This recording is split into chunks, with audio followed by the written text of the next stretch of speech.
Is the new 2023 Toyota GR Corolla really an overpriced mom car, or is it the greatest hot hatchback of our generation? Let's find out. So, as I'm sure most of you know by now, the new GR Corolla is finally being delivered to dealership lots. For those of you that don't know, I just want to do a quick refresher. The GR Corolla uses a 1.6 liter 3-cylinder that makes 300 horsepower, and I just realized, none of that matters. Neither does the question I asked at the beginning of the video, or anything else about this car. Why?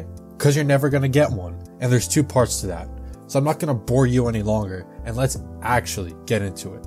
So what do I mean when I say you're never gonna get to own one of these? I'm not trying to be a hater, bro, and I'm not preying on your downfall either. There are two main reasons why you will never own a GR Corolla. They are marked up to high hell, and Toyota doesn't actually want you to own one.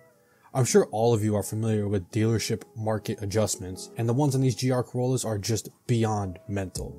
Some of the examples in my area include the absolute base model being sold for $10,000 to $15,000 above MSRP. How much brain damage does one need to have? How much cigarettes and alcohol did your mom consume with you in the womb for you to see a hatchback being charged for $15,000 over sticker? And you think to yourself, yeah, I'll buy that. For $50,000, you can basically buy a Supra and a million other cars that are just objectively better than the GR Corolla.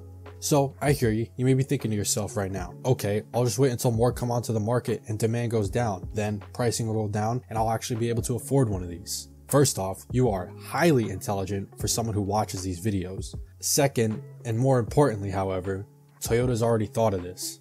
They have come out and said that they will make one too few of these new GR Corollas in order to maintain the niche credibility. So for those of you out there that don't speak corporate buzzword, I'll help you out. Basically what they're saying is, we don't care if you want it, get in line, pay $15,000 above sticker, let us finger blast your mom, then bend over, bite down on this gag, and relax. It's gonna hurt at first, but as long as you relax, we can both enjoy it. So, let me continue by asking you a question.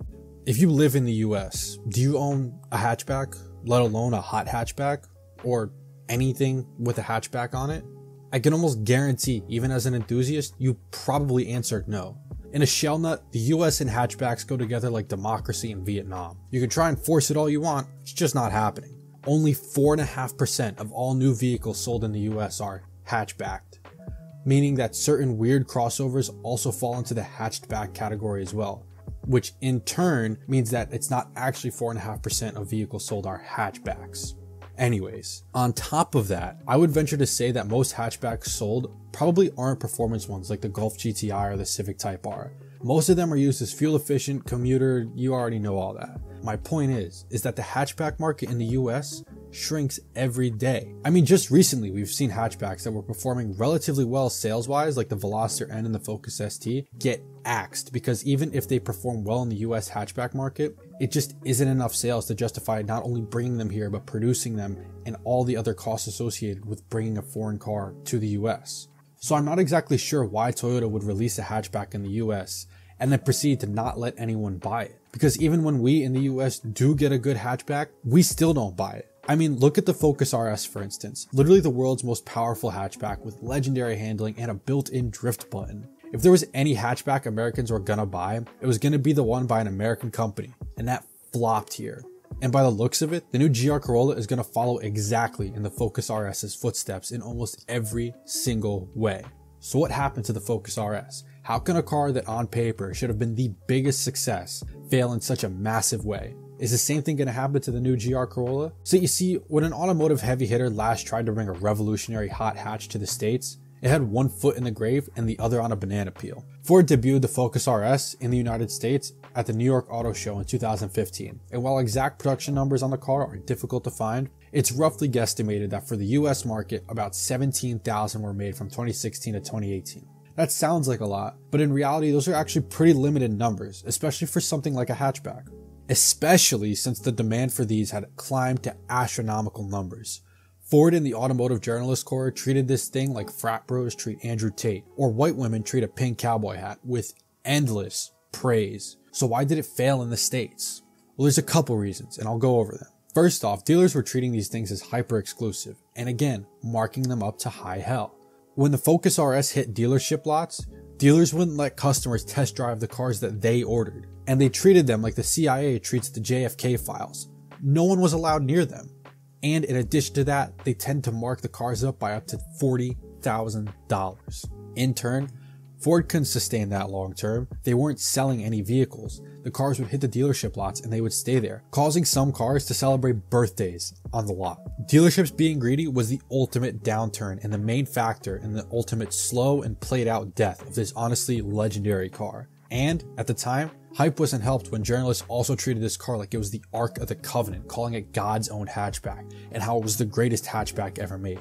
Well, fast forward when these things hit dealership lots and none of them were able to sell. Now, if you've been paying attention, this is almost exactly what Toyota's current sales model is. Keep it limited and let dealers run wild with markups. And if you look at the availability of these cars, you can already tell that it's failing. For a new car as hyped up as the GR Corolla, there should not be a single one sitting on any dealership lot in the entire country, let alone the amount that are currently sitting on lots everywhere. And as unfortunate as it is, I think it's the beginning of the end for this car. No.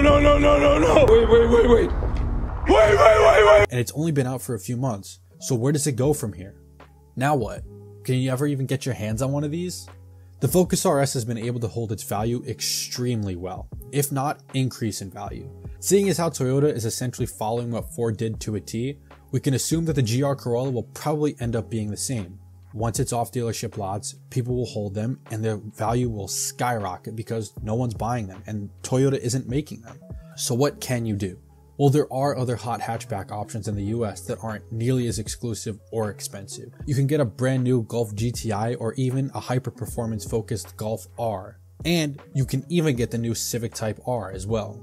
There are older hatchbacks you can get too, like the aforementioned Focus RS, or if you're into the front wheel drive stuff, something like a Hyundai Veloster N or a Mazda 3 Turbo, and so many more. Aside from that though, if you really want the GR Corolla, as unfortunate as it is, it's looking a lot like you're going to be forking over 10 to 15 on top of the price.